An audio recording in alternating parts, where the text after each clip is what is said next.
Mr. Zobel de Ayala, thank you for agreeing to speak with CARI. Such an honor and a pleasure to have you here. Yeah, delighted. I'd like to begin by asking you very generally your view of this project of the ASEAN Economic Community.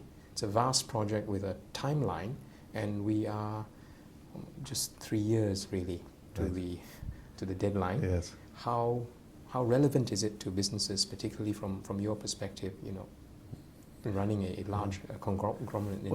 Frankly, I've always felt, I've been very supportive of this initiative to begin with. I've always believed that ASEAN is an important initiative and has not been taken as seriously as it should be in the countries in question. We've had a tremendous amount of interest, obviously, in foreign investment going into China and India in particular, and I've always felt that the independent Southeast Asian nations, and particularly the nations around ASEAN, have to find some way to create the momentum around themselves in order to be relevant, I guess, in this global environment where capital has been moving much more aggressively into other countries, particularly China and India. And so I've always welcomed it. ASEAN as an institution and as a set of countries has already begun to formalize a set of rules. I don't think in each of our countries, businessmen are really fully aware of the plan of action, the lowering of barriers, and all the implications that an ASEAN type of unity will result in. I think awareness should be raised, and there should be a lot more momentum around the countries in ASEAN beginning to create a distinct entity for themselves, and an environment from a business point of view that is friendly towards each other and builds momentum on what we can create as a group of nations. So bottom line, I'm very supportive of an initiative like the one that's taking place now of bringing business groups, I guess, around the ASEAN region together. I see.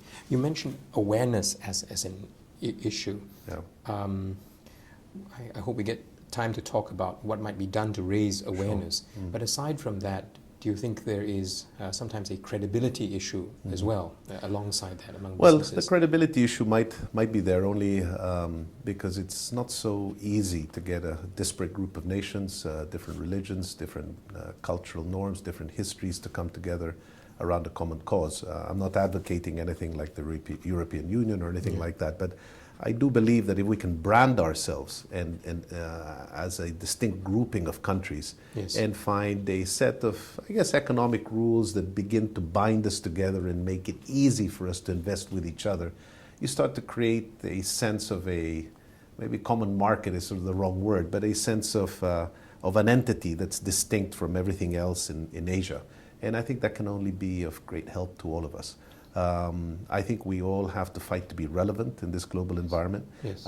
Independently as countries, while we will each have our different pace of development and each have our different populations and different markets, there's no doubt in my mind that if we're seen as a grouping of countries, and if we can brand that correctly, and if we can create awareness at a higher level, then I think we begin to attract attention in a far different way to what each of us can do as independent countries. Yes. Do you have any thoughts on what might be the minimal degree, right, or the optimal, which is a separate thing perhaps, optimal degree of integration, togetherness in this respect, so that it qualifies for what you're talking about? I think the current rules that are beginning to take place, which is a sort of trade and tariff-free environment by a certain stage, is already a big achievement. I think the free flow of goods and services, the free flow of people is already a major hurdle that's been passed. I think that alone is already achieving a lot.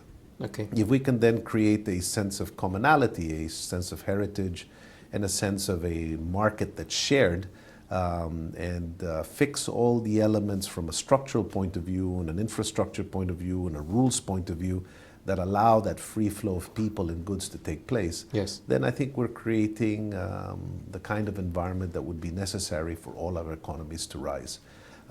If I go back in time, I think that was beginning to take place at an informal level back in the 1990s. 1990s. Mid-1990s to 97. We, of course, had the Asian crisis in 97.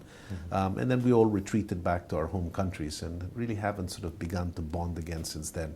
And so I think a lot of work has to be done again to create, I guess, a spirit of commonality. That's not so easy, and obviously the challenges are high because we all have such different histories and different cultures. But if we can create that sense of commonality and a sense that we can all win from this together, then I think it can be a very exciting proposition.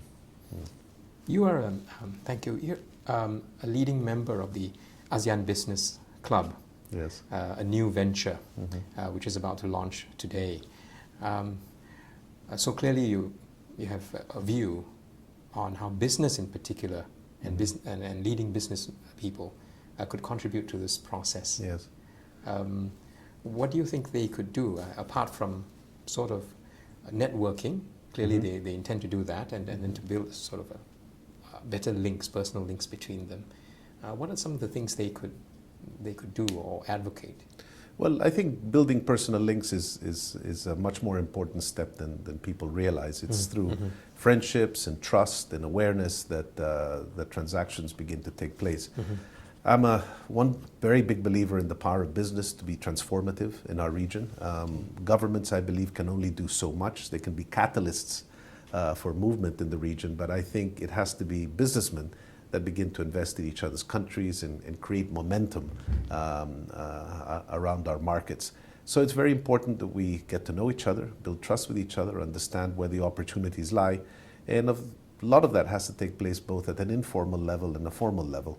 And so gatherings like this, where you actually specifically invite ASEAN businessmen of some standing to the table and have a forum for discussion, will naturally create the kind of bonds that are necessary that I think naturally will lead to business opportunities in the future.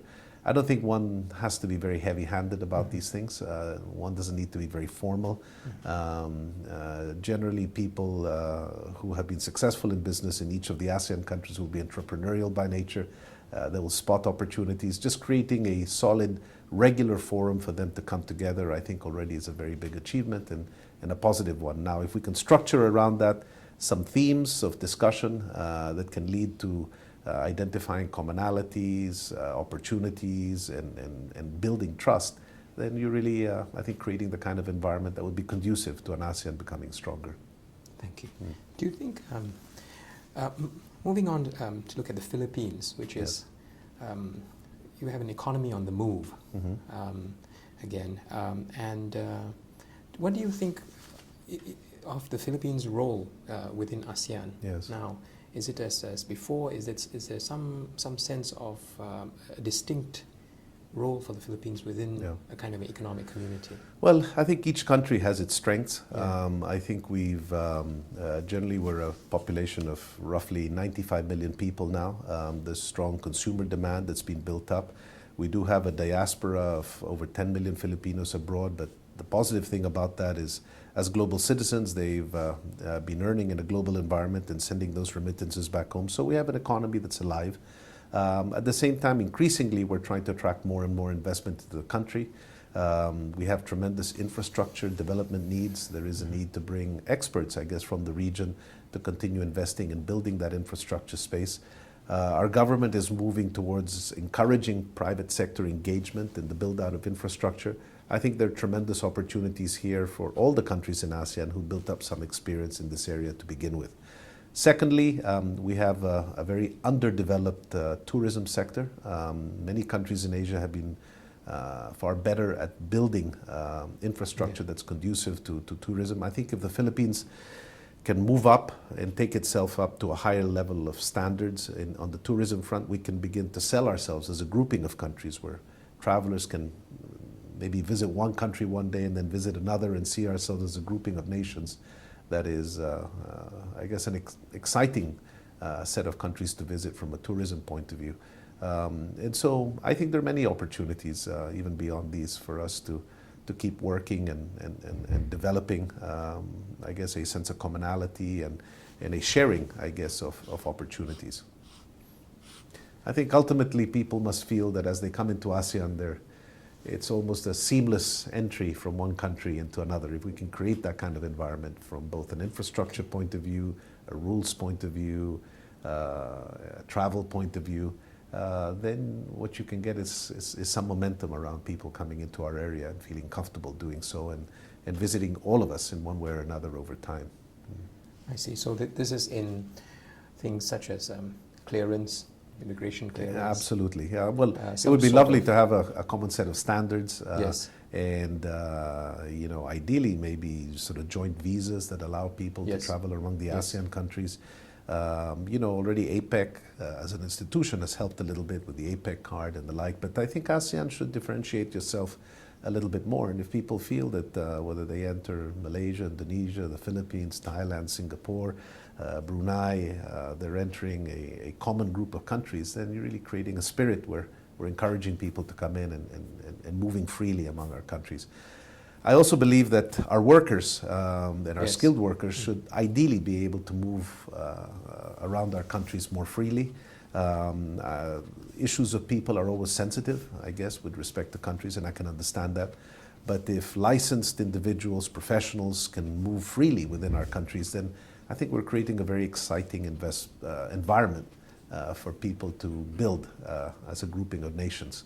I know these things are easier said than done, but that could be an exciting potential area for building commonality of I guess, professional engagement and investments in our region. So that's actually, that is an interesting area to pick up on, and the free movement of people. Yes. ASEAN has tended to be more willing to open barriers to trade in goods Sure. than to trade in services, and Yes. least of all to movement of people. And yet that seems actually necessary and fundamental. Right. So it is important, I feel. Yeah, but to get to that identify. stage, particularly as you move professionals around, there have to be a number of building blocks to that. For example, educational standards. We must all have, obviously, the same kind of standards in the way we accredit, I guess, our students. Professional accreditations, whether you're lawyers, architects, doctors.